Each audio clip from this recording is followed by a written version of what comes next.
5 Live. Your call. Are speech impediments a laughing matter? The Sun says this morning critics of its wing on the UWO's front page, which mocked Roy Hodgson yesterday, have suffered a sense of humour failure. Speech therapist Claire Mitchell still doesn't think it was funny. She's worried this type of ridicule can lead to bullying. I think the implications for children in the playground who may end up being singled out because of the way they talk, I think it's really troubling. But journalist Piers Hernu told us earlier it's a bit of mickey taking. It's healthy.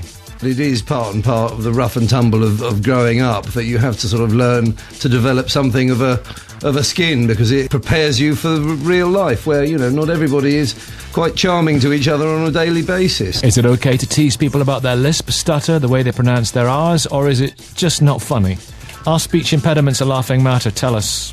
This is BBC Radio 5 Live. So, are speech impediments a laughing matter? The Sun defends its headline of yesterday this morning, saying everyone should calm down, and they bring on Jonathan Ross to defend it. He says he didn't quite defend it, but the headline today, Wassy, Roy Row is ruddy ridiculous. Is that pronouncing an R as a W? Is it even a speech impediment, or is it just an idiosyncrasy? What about other speech impediments? Let's examine whether they are fair game for comedy. Is this funny? I saw it going off the rails. It all started when we had It's no good. You know I can't understand Morse code. I'm trying to say BBC 2. What about this?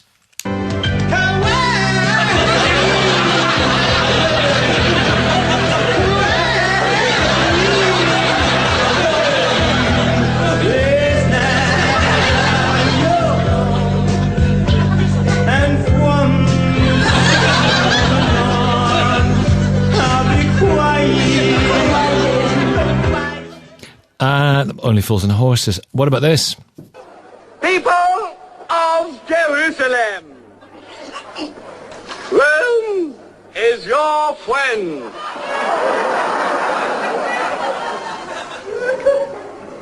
To prove our friendship, it is customary at this time to release a wanderer from our prison.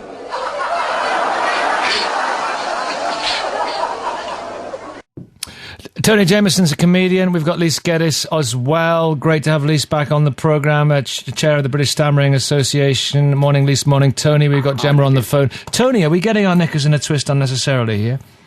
I think a little bit. I mean, I think it's obviously been blown out of proportion. I mean, yes, you know, obviously the Sun have obviously done the first thing and just sort of poked fun straight away at Roy's speech impediment. But I think that a lot of people have obviously got their back up about it. But the problem that I have with it is that a lot of people who've maybe read the headline or maybe haven't read the headline and are commenting on the story may well have received sort of similar style joke texts or similar tweets when the story was breaking anyway, and have just went along with it and just went, oh, that's fine. And now it's out in the public eye. You know, the Sun have got a bit of a responsibility to the public, and, you know, they should really know better. But I think that ultimately, I mean, you know, it's not that offensive, surely. What about that Python sketch there? I thought the others, I don't know, but the Python one, there was something about it. It was something about the fact that it was a man in power, it was a Roman emperor, there was a different context to it. It seemed to me to be okay. What did you think? Yeah, I mean, I think the whole thing with comedy, obviously, is finding a comic value in anything, really. And I mean, it's easy for people who do comedy to find something that's slightly different to what they've got, and you then emphasise on that. I mean, obviously the South Park sketch as well with Kim Jong-il into America. You know, a lot of people sort of, when that came out, you know, everyone thought, oh, that's really, really funny, really funny. Essentially, it's the same sort of style gag, essentially. And I'm sure you'll hear a lot worse in comedy clubs up and down the country over a weekend that people will still laugh at. Yeah, Lise, what do you think? I don't think... I just kind of think that the article they had today and the sort of the explanation from Jonathan Ross was not correct in a way, because I mean he is not exactly known for the tactfulness of his humour, and also I think it's not the same, because he is a celebrity and he's the kind of guy who is accustomed to having to attack and to defend it in how he presents himself on screen and on the radio.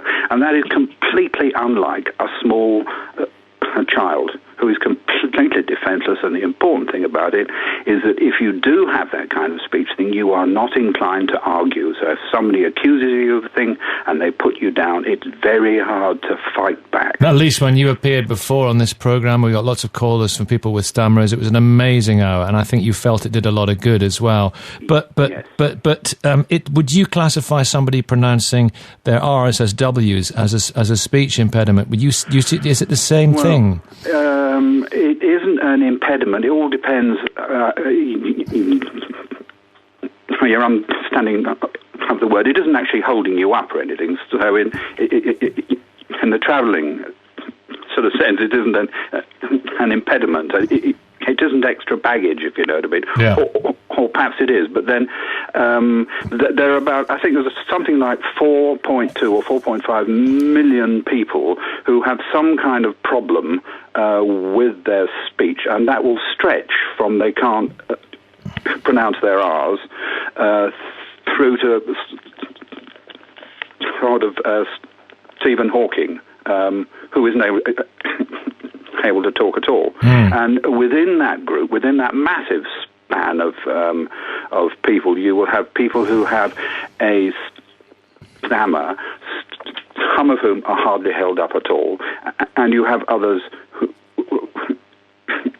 who are close to speechless. Well, I'll tell you what, let's hear from people in those situations. Let's hear from people with problems. They feel they've got problems with their speech, and how it's affected you, and how people react to you as well, whether it does draw you back, and whether you feel that public, some would say ridicule's too strong a word, but, gently poking, some would say that's too light a word. But the kind of headline we saw yesterday in The Sun, is that damaging? Well, Gemma's called us. You're a mum.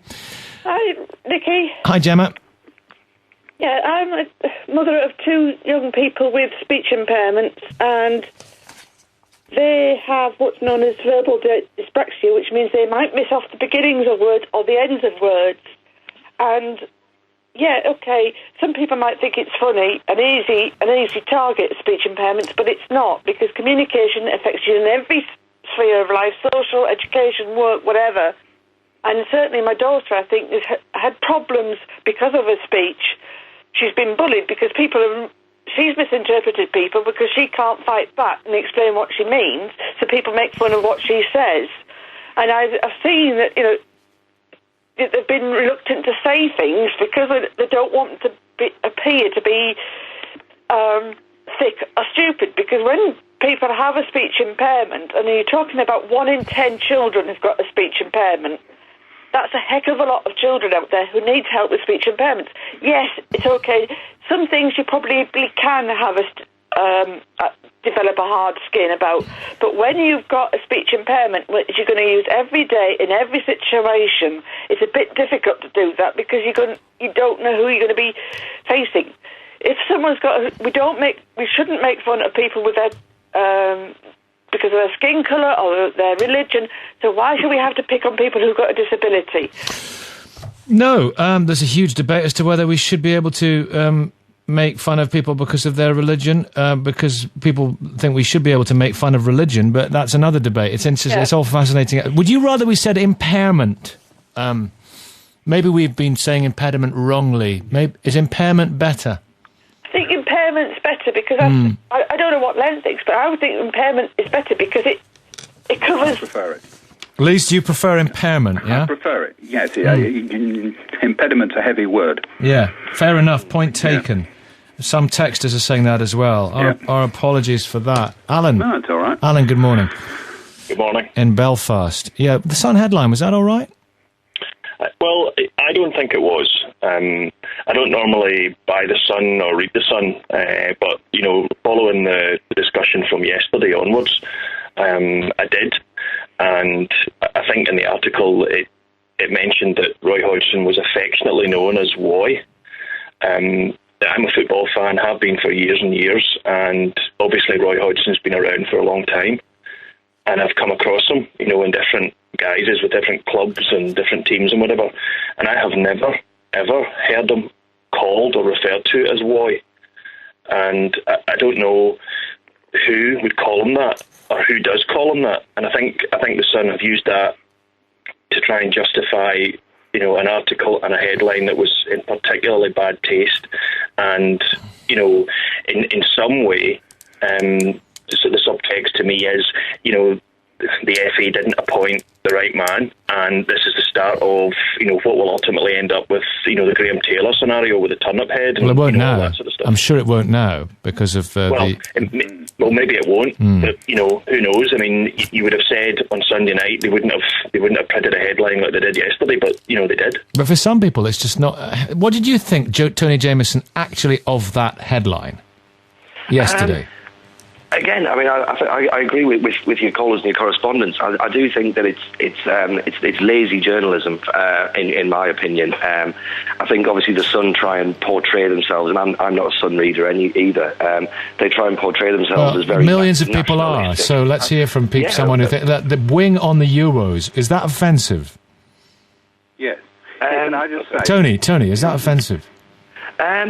I can see how it would be taken as offensive, and obviously, I think that the thing that the Sun needed to look at is if they're going to make fun of Roy Hodgson, to not pick on the obvious target that he has an impairment. I think that's a little bit harsh and a little bit unfair. If they were going to pick on him for something, pick on it for something else, and I think that's what they should have done rather than focusing on what I see as the easiest target and a very unfair target as well. Well, we'll see. Not everyone agrees. Let's see what people say about this. More from Lisa. I know you were going to say something in a minute. I'm going to come back in a second. Alan, you've got more to say. I know that. Gemma, thanks for your call. Your call. At least you wanted to come back and make another point. I just want to say, I think the key phrase in the article they had in the Sun yesterday was that one about Hodgson, affectionately known as Roy. Now, I reckon if anyone went up to Hodgson and said, "Hi, how are you? How are you?" Roy, he'd be insulted by that. And so, therefore, I don't think it is affectionate. I think they've taken that word and used it in order to excuse all that other stuff. Football is full of banter, though, isn't it? It is, and that's why they said that Hodgson was a broadsheet man in a tabloid world. Yeah, you interrupted me there, Nicky.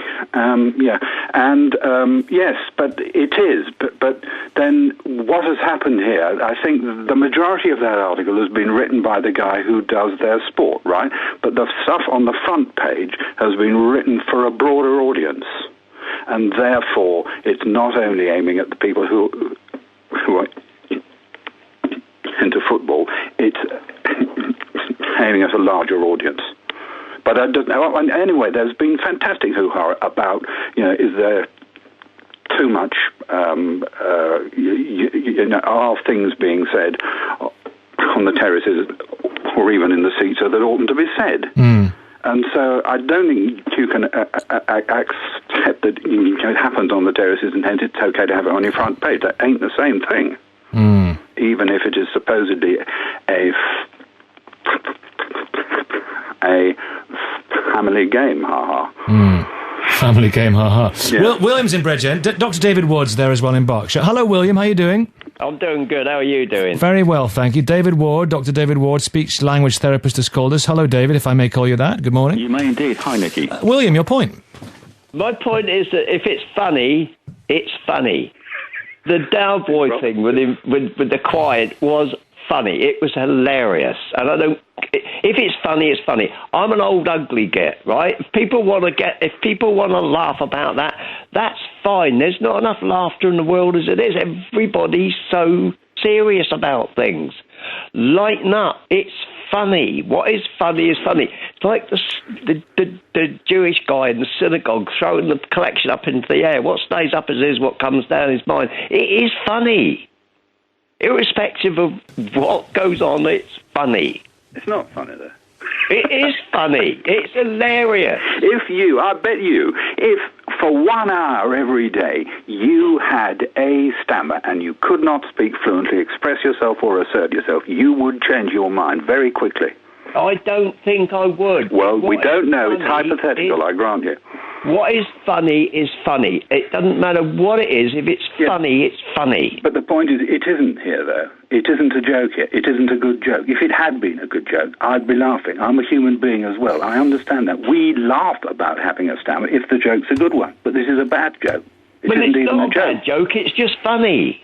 It is funny. Well, we're all entitled to our view. That's the problem with it. It's not enough laughter in the world. Everybody's so serious all the time. I'm happy to laugh, but I'd like to laugh at things that are worth laughing Well, you at. don't think the Cowboy thing was funny, then? You don't think that's funny?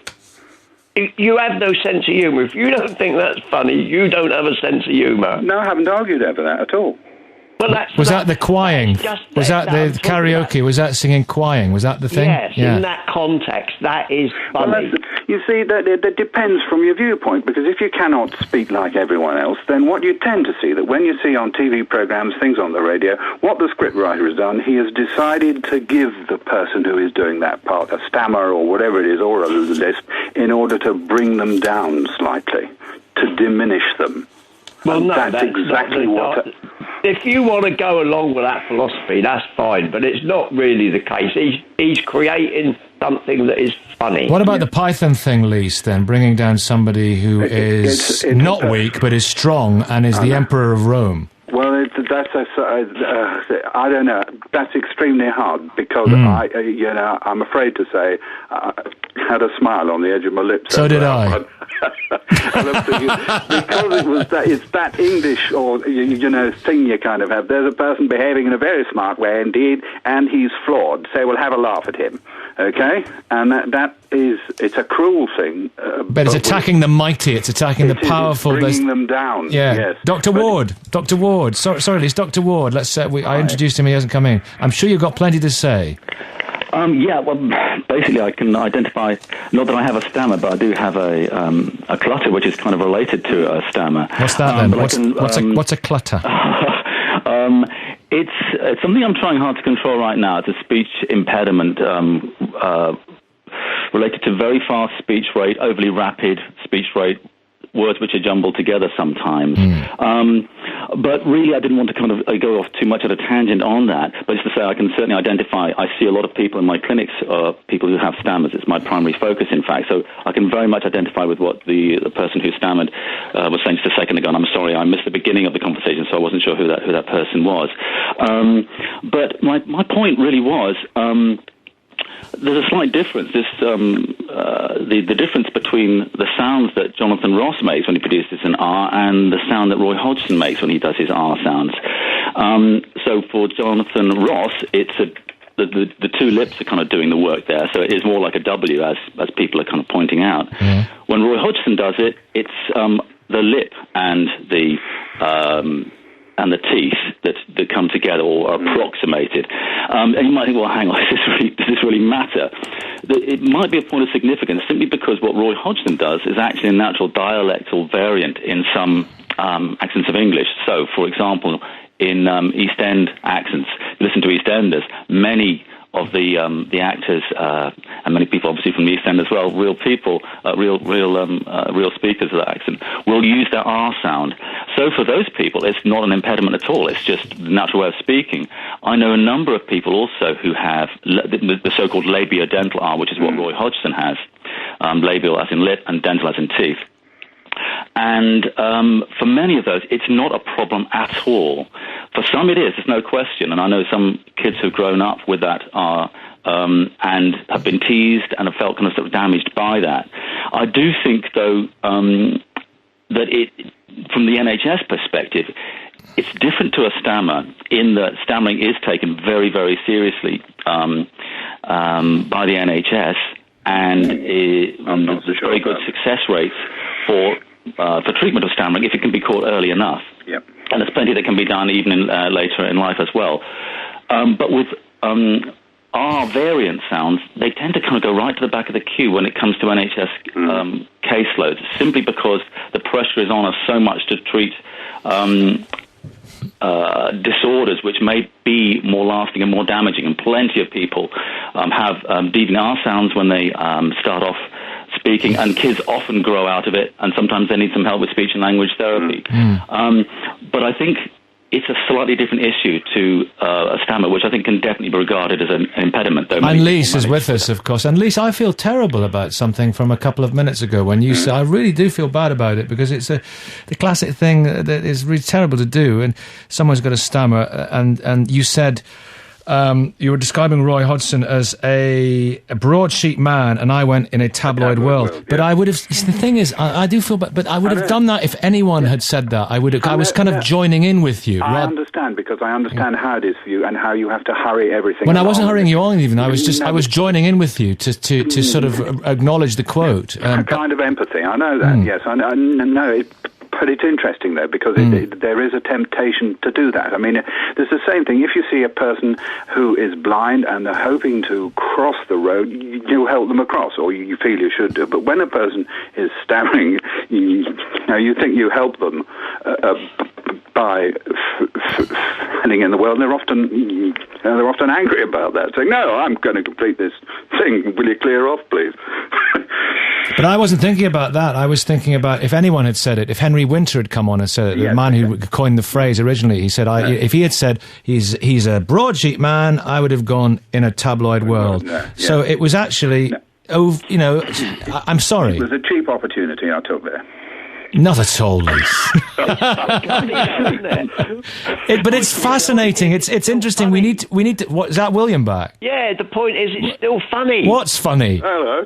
Just it's comedy. Are you back to Del Boy or what? What about only open all hours? Was that funny? Yeah, I find that funny. Right. As well. At least Geddes. Yeah, again, I think the thing that is my view on that is, again, he's a slightly proud, awkward man. He's a bit, sort of full of himself. And somebody's probably said, we'll give him a stammer just to bring him down a notch or two. So I'm not so happy over the principle of it. Wait, I'm not comedy, at the end. You're interrupting me. Wait, you hang on. But I did think that one about, are you a machine?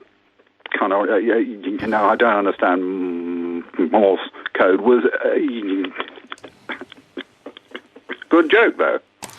In a sense, it was. Listen, I have to hurry everybody along because we have to take the weather, but it's fascinating. Thanks for all your calls so far. Angela, I will come to you if you can wait for us. William, it's very clear that you think it was funny. Dr. David Ward, thank you for your expertise, sir. Thank you for calling us. Lise Geddes still with us, chair of the British Stammering Association. We're going to talk as well to Louisa Reeves shortly, an advisor from the child communications charity ICANN. And Angela in Norwich has been waiting patiently. Then it's Mandy in Northern Ireland. We'll speak to Anne in Birmingham, Mark in Birmingham as well. Angela, thank you so much for hanging on. That's all right. It's all yours.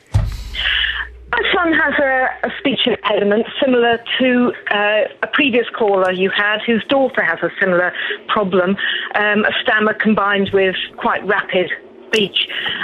He had a bad time at school, but not from his peers, from his teachers, who regularly didn't wait long enough for him to start an answer in a question and answer session. His class often refused to answer the next question because Tim hadn't actually had time to answer. And they used to give him that time to do it. But this wasn't, these weren't his peers. These were his teachers. And it's not funny. Speech impediments are not funny.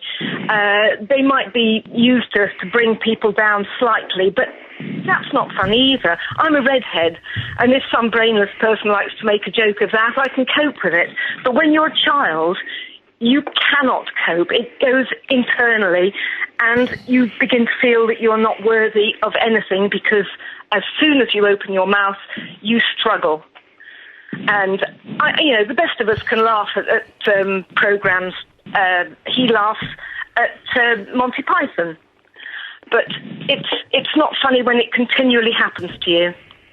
That's all. I'm so glad you waited for us. Thank you, Angela. Thank you very much. Mandy in Northern Ireland. Hello, Mandy. Whereabouts in Northern Ireland? That's a bit non-specific. Where are you? I am actually in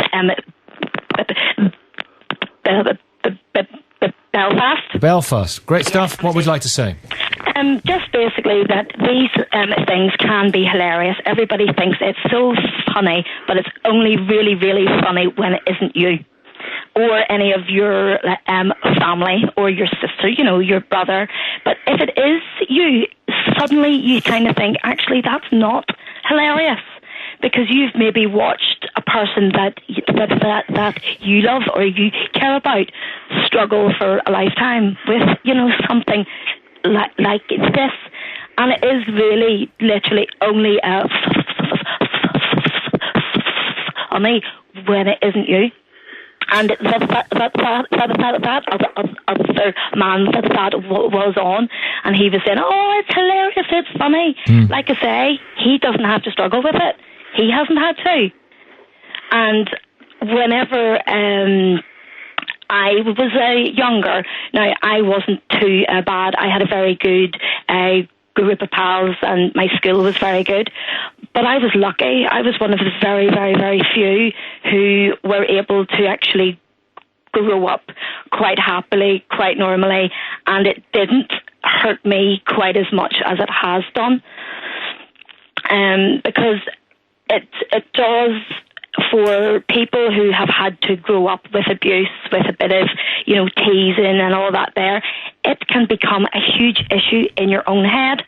And through work that I have been doing, you see the effect on people's mental health. And it's not a joke then. It's certainly not even funny. Do you think that, Mandy, the pronunciation of an R as a W qualifies as a speech impairment? Something it's just one of my children does it, and I think it's lovely. It can be very cute. Whenever a little child is mixing their R's and their W's, that can seem very cute. Maybe until that child reaches 10. And then all the wee kids in school start actually imitating them. It's not so cute then. It's not so funny then. Whenever they've got a classroom of mates, every time they would say their name was an R, and then they're saying something, and the group of kids goes into complete convulsions with laughter. It's not so funny then whenever your child might then come home crying and saying, Daddy, why can't I speak normally? Sarah, then it becomes an impediment then. Okay, stay there, Mandy. Sarah, what would you like to say in Surrey? Good morning. Oh, good morning. Well, I totally understand the views of your previous listeners, but the point is this. It's becoming increasingly that we can't laugh at this, we can't laugh at that. The world is a pretty grim place, and if we can't laugh at anything, then we're reducing it and making it even grimmer. I would also like to add that I'm not advocating laughing and being nasty at people with speech impediments or any learning difficulties. I have one myself. But don't you think we would be better off equipping our children to be able to deal with it, to have confidence and self-esteem, and to tell the other children they are not stupid, they are not ignorant, they are just different, and we must accept that. If I could just actually come in there, and that is exactly what a lot of groups are actually trying to do. We try to raise our awareness, saying that it is okay, you can stammer, you can have a speech impediment. But whenever a national newspaper decides to print a headline taking the mick out of it, that kind of does so much damage to all the work that we do. Well, the thing is, it's not, if I could just widen it out slightly, it's not just that. There was a chap on earlier on this programme who was going on about how you can see someone's blind because they've got a white stick and whatever. There's also all those other things, isn't there? Like dyslexia, ADHD, autism, that aren't so obvious. No, absolutely not. Well. But you wouldn't have a headline taking the mick out of a person with autism. That wouldn't be a joke. It's not funny. That's true. But the point is, we need to equip the kids. We need to equip the kids. Otherwise, they're going to go through life. Well, that's what that's so what our aim super is. sensitive that anything is going to cut them to the quick. Let's speak to Louisa Reeves, because she's right on this, Sarah, and you've made that point very... Stay there. Louisa Reeves, advisor, Lisa in a moment too. Louisa, advisor from the child communications charity I Can. First of all, was this headline over the top, or are we just really... Are we being over the top? Are people being over the top about the headline? Well, I think Mandy's put the case very well, actually. One of the main difficulties that children and adults who have any difficulty with speech, whether it's a dysfluency or a speech impediment have, is that what happens is that people tend to listen to how they're saying it and not what they're actually saying. And I think this... is a bit of a case in point, really, that this story has become more about Mr. Hodgson's speech impediment than actually, what he's going to be doing. Is it wrong to take the mickey out of someone's accent gently? Well, I think it depends on the context, doesn't it? And there's a very fine line between, what one person thinks of as bullying and somebody else thinks of as teasing. Do you remember the Harry Enfield sketch, The Scousers? I don't know. Well, they were quick to excite, classic sort of comedy Scouse accents, curly hair, moustaches. Oh, yes, but all right, all that stuff. Calm down. Calm down. Yeah. Exactly. Was that over the line? Well, I don't feel qualified to say, because I'm not from Liverpool, so I can imagine that some Scousers would have found that offensive. Yes, but I think when we make caricatures of people, but isn't comedy about being slightly offensive? Yeah. Very often. This is Louis, Lee Geddes, it's terribly difficult, isn't it, when we come down to it? Yes, it isn't easy. But I think that you have this underlying thing about people with a problem with their speech, is that it still seems to be okay to have a go at that. Now, there are the majority of people who stammer, for instance, it happens because there is some problem or other in their neurology, and it happens when they are, say, maybe 3 years old or whatever it is. But then there are some people who acquire stammering because they've been hit on the head or they've had a stroke. Now, that's the same thing happening, but would you laugh if you knew they had had a stroke? Yeah. And you don't know. You're just assuming, because it's in the same way that we have a slight feeling of humour when we hear someone trying to assert themselves but not being able to do it, it brings them down. It's a thing some of us have become accustomed to and kind of enjoy, and it's an equaliser, and people don't understand what it is because we don't get enough time on the air. We don't get. People cannot understand how it is when you cannot speak as you would hope to speak. You can't express yourself, you have skills, you have all these things, you cannot make proper use of them because of your speech, and it's fantastically irritating. And they don't seem to understand that. They just think, well, it's a slight sort of problem. But when you've been stammering for 60 years, as I have, but it's a heavy load on you and things. But it's far worse for a child because it has all those opportunities in front of it and things, and as soon as it feels that it's being teased by other people and it can't express itself and it's not quite sure what to do, it starts closing down. Well, do you know what? If I could come in here, this is Sarah here. Yeah. Hi, Sarah. Hi. I've listened very carefully to what you're saying. But the trouble is, it's also negative. It's all so negative. I work in special needs. And what I'm trying to do with the children whom I work with is I'm trying to address their problems. Yeah, well, I'm glad. I'm trying to not only address them, but also to help with their developing their self-confidence and their self-esteem. And also talking to other members of the class about how we should treat each other. Great. And yours is, where you're coming from all the time is how bad it is, how terrible. Well, come on, we've got to start moving away from that. No, people have to understand the problem. People have to understand the problem before we can start talking about a solution. I've outlined the problem. You're doing a great job on helping people understand the solution to help bring them out of it. Now, that's great. Could I perhaps come in there? You can in a second. We're going to take the travel news and I'll come straight to you. It's 9:48. This is 5 Live Breakfast. Your call.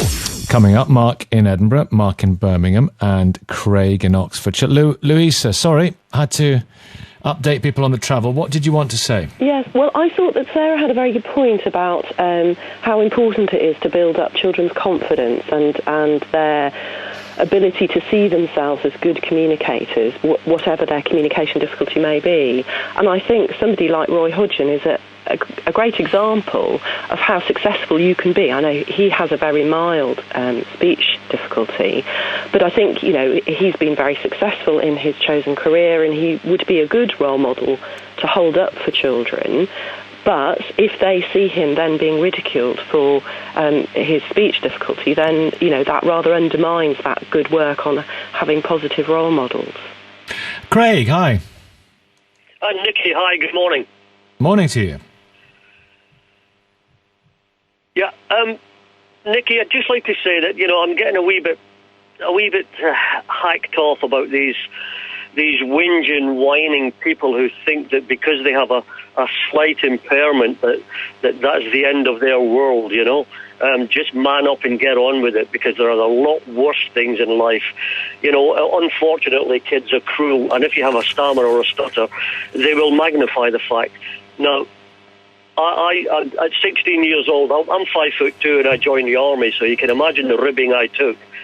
But what I did, after a wee while, I just stopped reacting altogether, and they stopped doing it.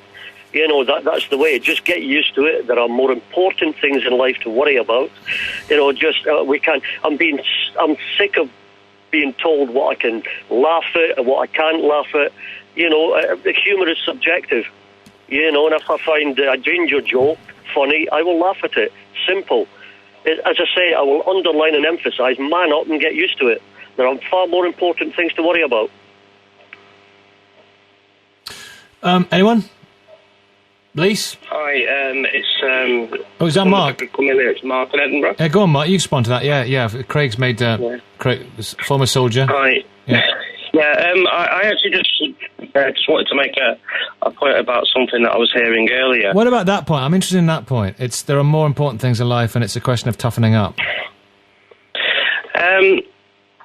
I think he makes a good point. I think it's if your personality is like that, but I think when you're a child and you're still maturing and learning to deal with your emotions, particularly during puberty, that can be really hard for kids. And certainly when I was at school as somebody who had a stammer, I didn't have access to special needs help. Some of the work that Sarah's doing with the kids sounds fantastic, but that wasn't available to me. I was quite fortunate. I accessed speech and language therapy off my own back, and I've actually moved on from that and got into a successful career.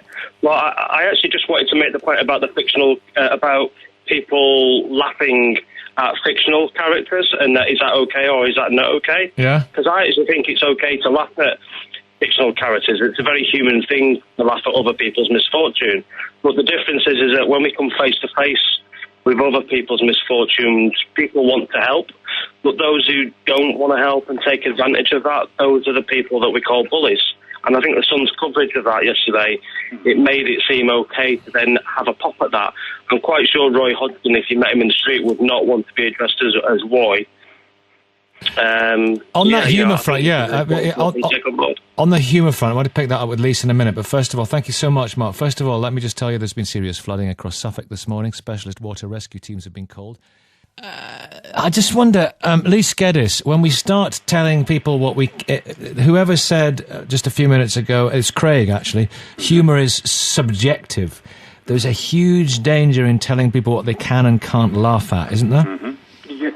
There is, yeah. And I mean, it's like that old thing of, it's dangerous to tell a Jewish joke if you're not actually Jewish. Well, I think almost the same applies to speech, because you don't understand it. People don't see you have sufficient empathy over the thing to be truthful to it. They think they are taking the problem that you have as an opportunity or a cheap joke, and that's the whole point.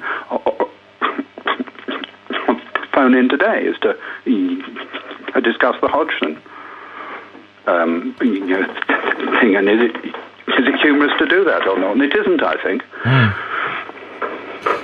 Mark I've got another Mark. Mark in Birmingham. Hi. Hi, Nicky. I'm not sure I was too annoyed when I started waiting, but I'm becoming a little bit more. Firstly, I think context is vital. I have a sight problem myself, and as a child, when sighted other children would take the mickey, it hurt. As an adult, I have family members who also have sight problems, and I will frequently say, I don't know, so you should look where you're going, you blind bat, or phrases like that, and and it's a joke, it's funny. I think that there's that. But when you're a child, it's very difficult. I mean, allow me to move it to Nick in Croydon while we've got time. Nick, you have a stammer as well. What do you want to say, Nick? Well, firstly, I think we should man up, as your contact said, about what is a joke and what's a gentle chiding.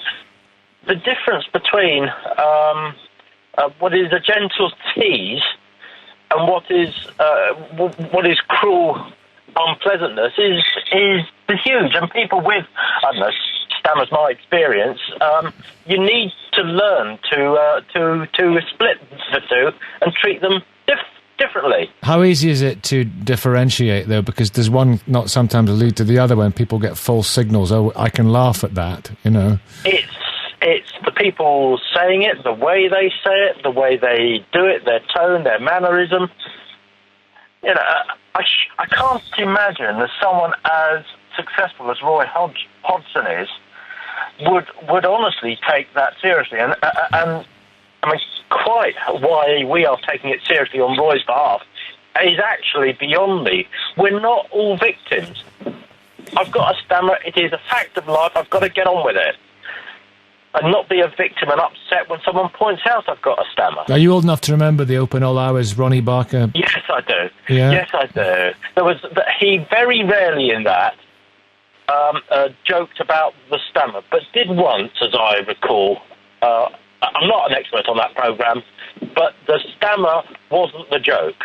It was part of him, and I thought that was great. Can I come in there, Nicky? It's Louisa from ICANN. You've got about 30 seconds. Okay. We see children and young people with really, really severe communication difficulties at ICANN, and it affects their emotional development, their social development, and how they access education, how they do in school, and their future careers. So for them, it's not a laughing matter. There are some children and young people for whom this is not a joke. Thank you so much. You did 15 seconds. What a professional. Lise, it's always a great pleasure. Thank you for coming on this morning. It's a pleasure to be on your programme, and I'm extremely grateful. Well, it's what's your website again? www.stammering.org. Thank you, sir. And ours is talkingpoint.org for any parents or young people who want more information about language difficulties. Right. A couple of website